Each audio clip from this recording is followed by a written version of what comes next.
A paz, irmãos. Bem-vindo ao canal Plenitude da Palavra.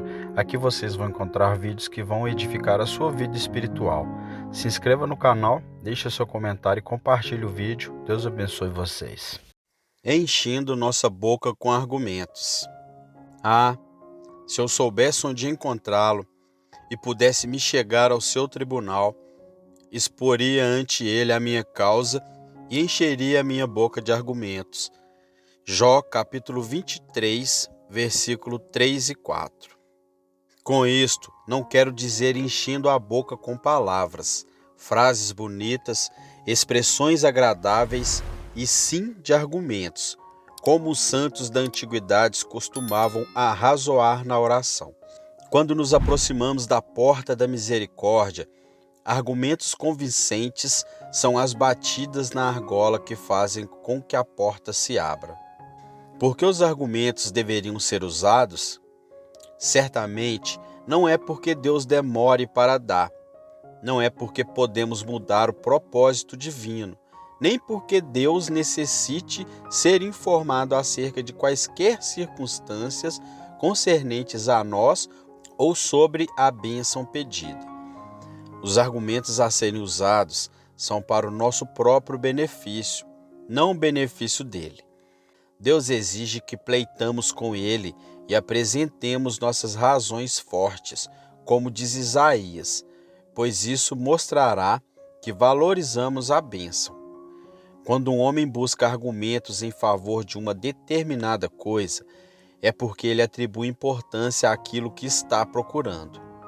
Reitero, o uso de argumentos nos ensina a base pela qual obtemos a bênção. Se um homem vier com argumentos baseados em seu próprio mérito, não conseguirá nada. O argumento bem-sucedido está sempre fundamentado sobre a graça, e daí a alma que assim suplica começa a entender intensamente que é pela graça, e graça somente, que um pecador obtém algo do Senhor. Além disso, o uso de argumentos é destinado a estimular o nosso fervor. A pessoa que usa um argumento com Deus terá mais força para usar o segundo, e usará o terceiro com poder ainda maior, e o quarto com maior poder ainda. As melhores orações que já ouvi em nossas reuniões de oração foram aquelas mais repletas de argumentos. Às vezes, minha alma tem se comovido por completo ao escutar irmãos que vieram a Deus sentindo a real necessidade da bênção e que realmente era preciso tê-la, pois a princípio pleitavam de Deus que a concedesse por essa razão, e depois por uma segunda, terceira, quarta e quinta, até que tivesse despertado o fervor de todos ali presentes. No que se refere a Deus, a oração não é necessária de forma nenhuma, mas quanto a nós, ela é inteiramente necessária. Se não fôssemos constrangidos a orar, duvido que poderíamos viver como cristãos. Se as bênçãos de Deus chegassem até nós sem serem pedidas, não teriam metade do valor que têm, pois, ao pedi-las, obtemos uma dupla bênção, uma em obter, outra em pedir. O próprio ato de orar é uma bênção. Orar é, de certa forma, banhar-se em águas cristalinas e assim escapar do calor do sol de verão. Orar é subir em asas de águia acima das nuvens e chegar ao céu claro onde Deus habita. Orar é entrar na tesouraria de Deus e enriquecer-se de um reservatório inexaurível. Orar é tomar o céu nos braços, é abraçar a deidade dentro da alma e sentir o corpo feito o templo do Espírito Santo. Independente da resposta, a oração em si mesma é uma bênção. Orar é desfazer-se de seus fardos, despir-se de seus trapos, lançar fora suas enfermidades, ficar cheio de vigor espiritual, alcançar o mais alto ponto da saúde cristã. Que Deus nos ajude a sermos diligentes na santa arte de argumentar com Ele mediante a oração. Ainda resta a parte mais interessante do nosso assunto. Trata-se de um catálogo resumido de alguns dos argumentos que têm sido usados com grande sucesso junto a Deus. Não posso te fornecer uma lista completa. Para tanto, seria necessário um tratado do tipo que John Owen poderia produzir. Primeiro, os atributos de Deus. Abraão fundamentou-se neles quando tentou sustar a justiça de Deus. Era necessário que alguém orasse por Sodoma, e Abraão começou assim: se porventura houver 50 justos na cidade, destruí-los-á também? E não pouparás o lugar por causa dos 50 justos que estão dentro dela? Longe de ti que faças tal coisa, que mates o justo com o ímpio, que o justo seja como o ímpio. Longe de ti que seja. Não fará justiça o juiz de toda a terra? Aqui começa a luta.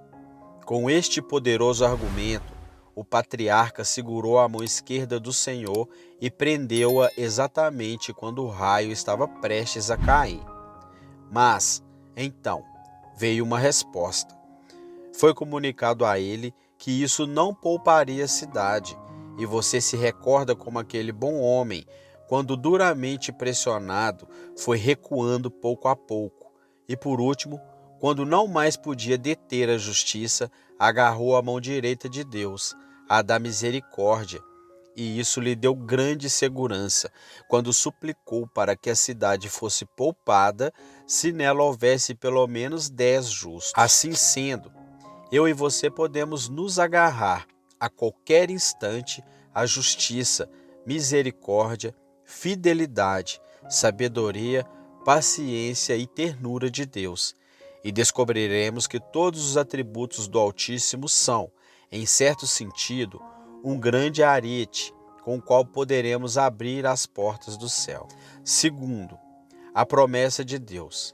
Quando Jacó estava do outro lado do val do Jaboque e seu irmão Esaú vinha ao seu encontro com homens armados, ele implorou a Deus para que não o permitisse destruir a mãe e as crianças. E a razão principal usada foi esta: tu dissestes, certamente te farei bem. Que força tem esse argumento?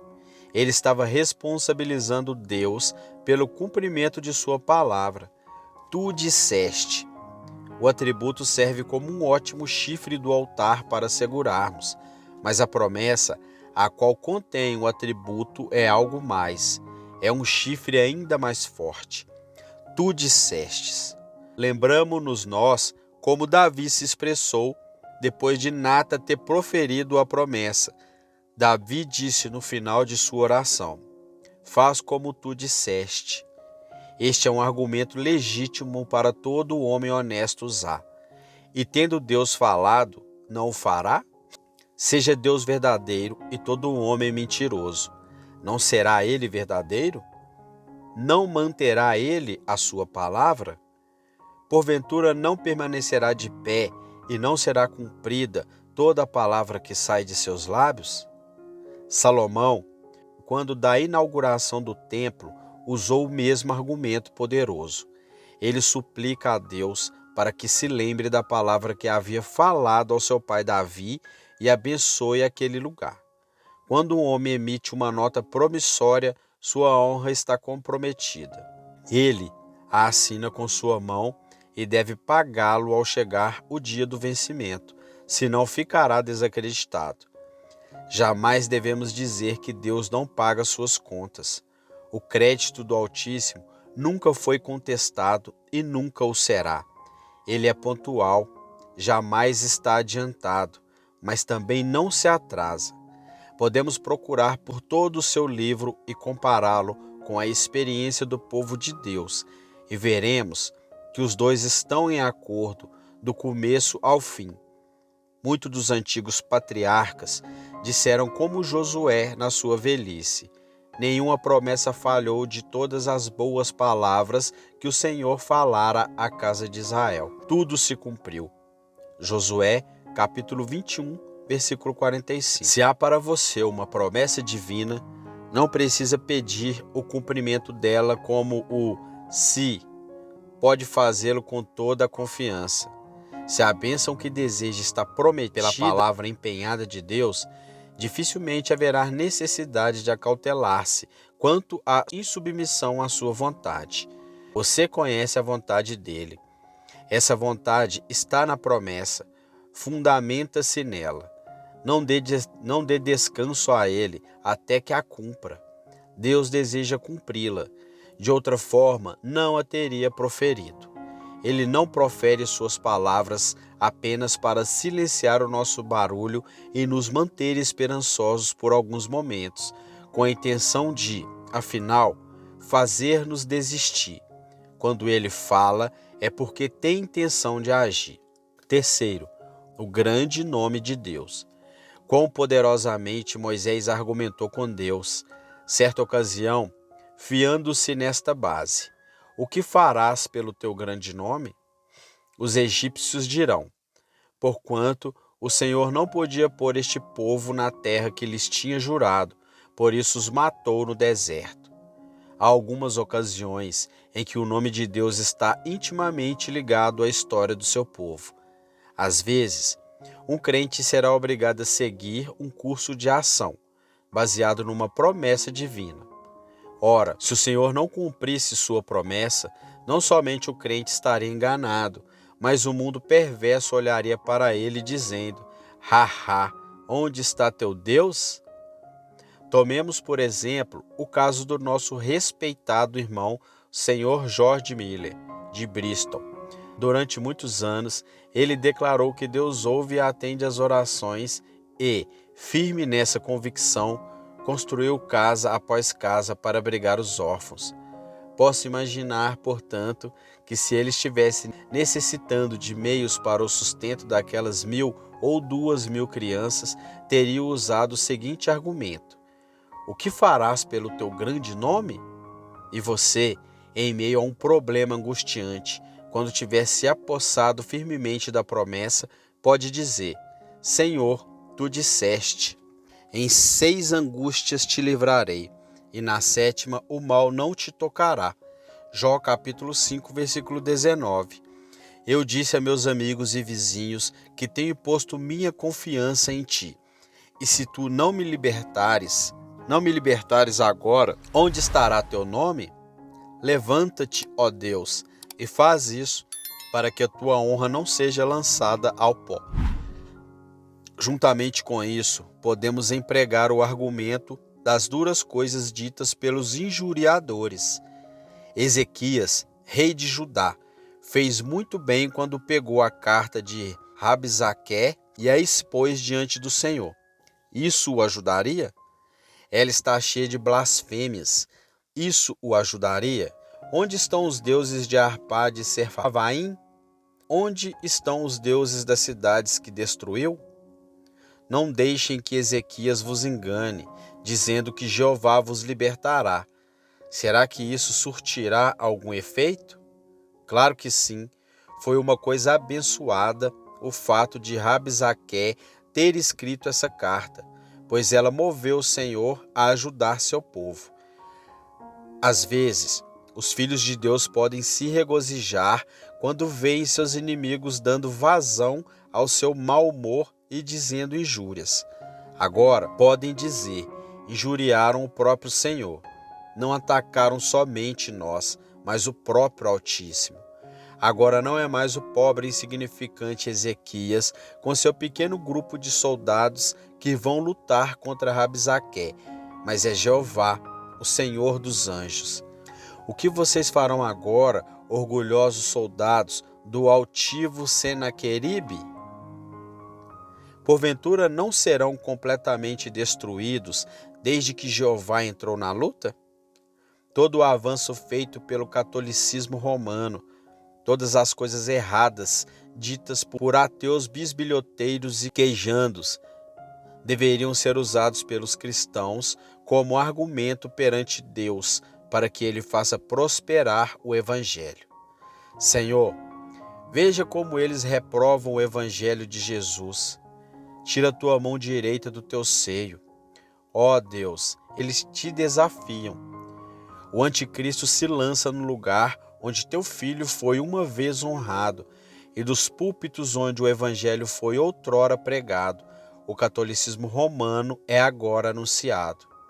Levanta-te, ó Deus, desperta o teu zelo, permita que tua santa ira se inflame, teu antigo inimigo novamente prevalece. Eis que a prostituta de Babilônia, mais uma vez montada na besta de vestes escarlates, cavalga em triunfo. Vem, Senhor, e novamente mostra o que o teu braço sozinho pode fazer. Este é um modo legítimo de importunar a Deus por causa do seu grande nome.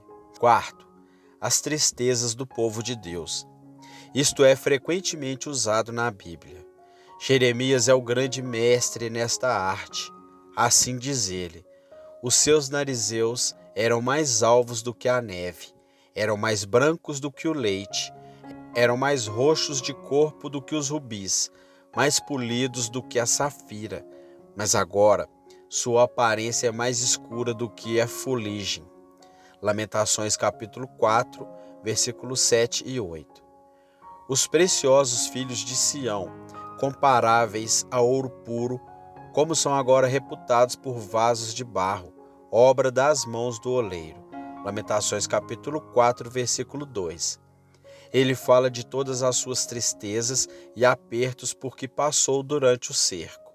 Ele clama ao Senhor, pedindo que olhe para sua Sião sofredora, e logo depois seus clamores melancólicos são ouvidos. Nada tão eloquente para um pai como o clamor de seu filho. Oh, sim, existe algo mais tocante ainda, é o gemido. Quando o filho está tão doente que não consegue mais chorar e permanece deitado, jeremeando, de maneira que indica extremo sofrimento e intensa fraqueza. Quem pode resistir tal gemido? E quando o Israel de Deus for conduzido a uma situação tão ruim que já não possa clamar, onde somente seus gemidos podem ser ouvidos, aí então virá de Deus a libertação, e certamente ele mostrará que ama o seu povo. Quando vocês, irmãos, estiverem em tal situação, podem usar os vossos sofrimentos como um argumento para que Deus se volte e salve o remanescente do seu povo. Procedam da mesma maneira em relação à igreja em transe de sofrimento. Quinto, o passado. Povo experiente de Deus, você sabe como apropriar-se disso? Aqui está o exemplo de Davi. Tu tens sido meu auxílio. Não me deixes, nem me desampares. Ele se baseia na misericórdia de Deus desde a sua mocidade. Fala de sua dependência de Deus desde o nascimento e então suplica: agora, quando estou velho e de cabelos brancos, não me desampares, ó Deus. Moisés também falando com Deus diz: tu tirastes do Egito o teu povo.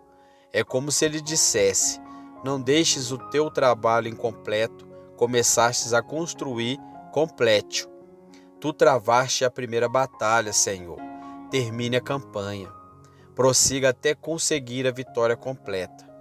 Quantas vezes, estando em problemas, temos clamado: Senhor, tu me libertastes de duras provações, quando parecia não haver nenhum socorro por perto. Não me abandonastes até agora. Tenho levantado meu Ebenezer em teu nome. Se tua intenção era me abandonar, por que me mostrastes tais coisas? Trouxestes teu servo até aqui para expô-lo à vergonha?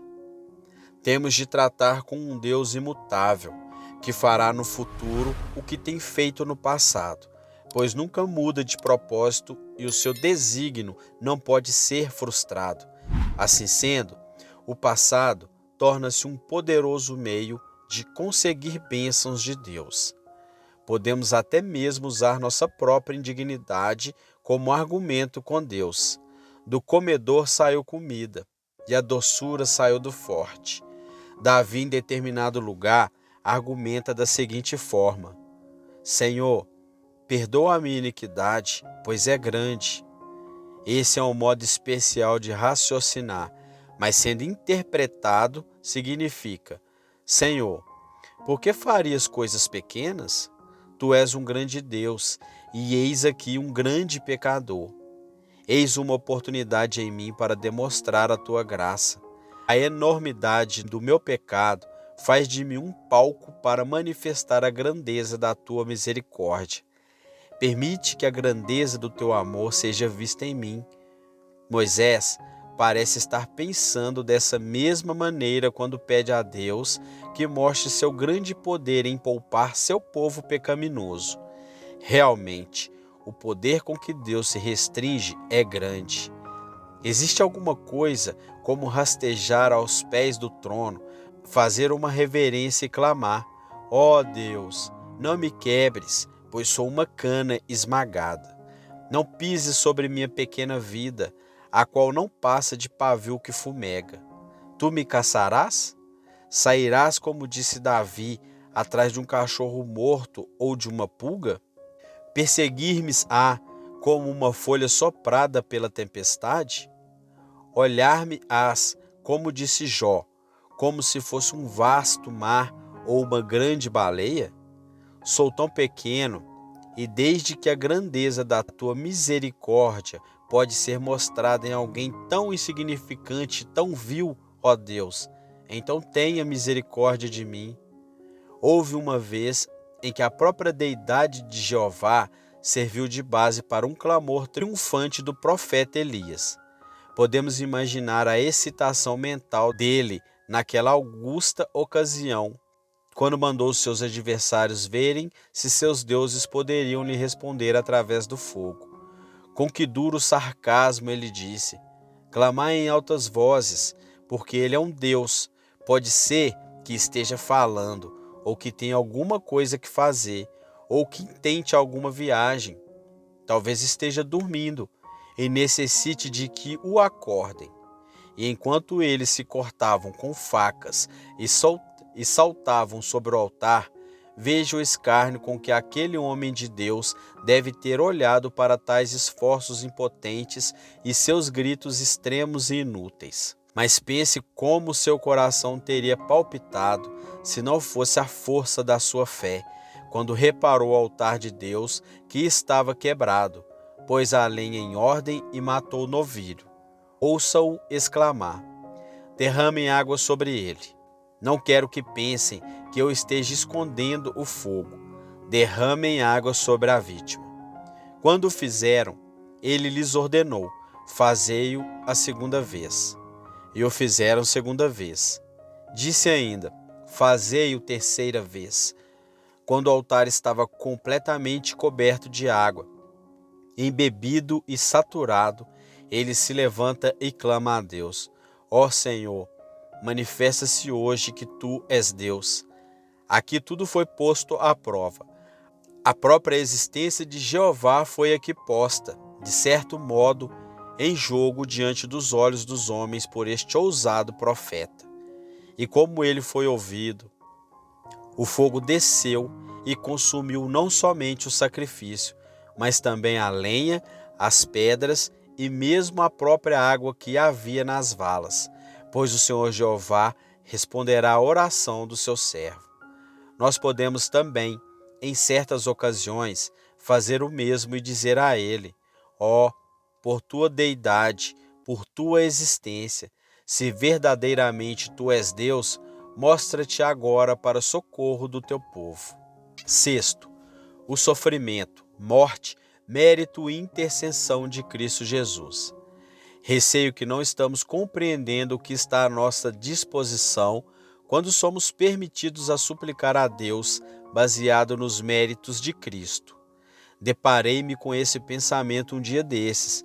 Foi algo novo para mim, mas acho que não devia ter sido. Quando pedimos a Deus que nos ouça, enquanto invocamos o nome de Cristo, geralmente queremos dizer: ó Senhor, teu amado Filho merece isso de ti. Faze-o para mim porque ele merece. Mas se nós soubéssemos, poderíamos ir adiante. Suponha que você tem um armazém na cidade e diz a mim: meu amigo, vá até meu escritório e use o meu nome e diga que devem lhe dar o que deseja. Eu poderia ir e usar o teu nome e obteria o meu pedido com uma questão de direito e de necessidade. Isto é, virtualmente o que Jesus Cristo diz a nós. Se você necessita de algo de Deus, tudo o que o Pai tem pertence a mim. Vá e use meu nome. Suponha que você dê a um homem o seu talão de cheques assinado com seu próprio nome e com os cheques em branco a serem preenchidos conforme ele desejasse. Isso se aproxima muito do que Jesus fez quando diz: se pedirdes algo em meu nome, eu o farei.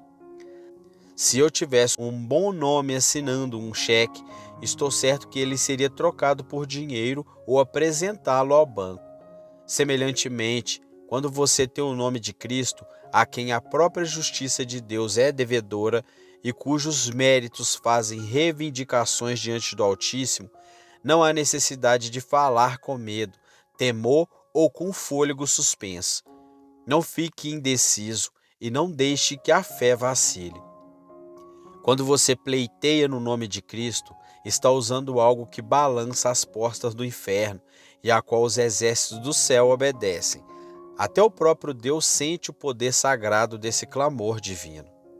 Seria melhor se em tuas orações você pensasse mais nos sofrimentos e tristeza de Cristo. Apresente-se diante do Senhor as suas chagas. Fale ao Senhor sobre os seus clamores. Faça com que os gemidos de Jesus clamem novamente do Getsêmani, e seu sangue fale novamente desde o Calvário horrível. Clame e diga ao Senhor que, devido tais tristezas, lamentos e gemidos, você não pode aceitar uma resposta negativa.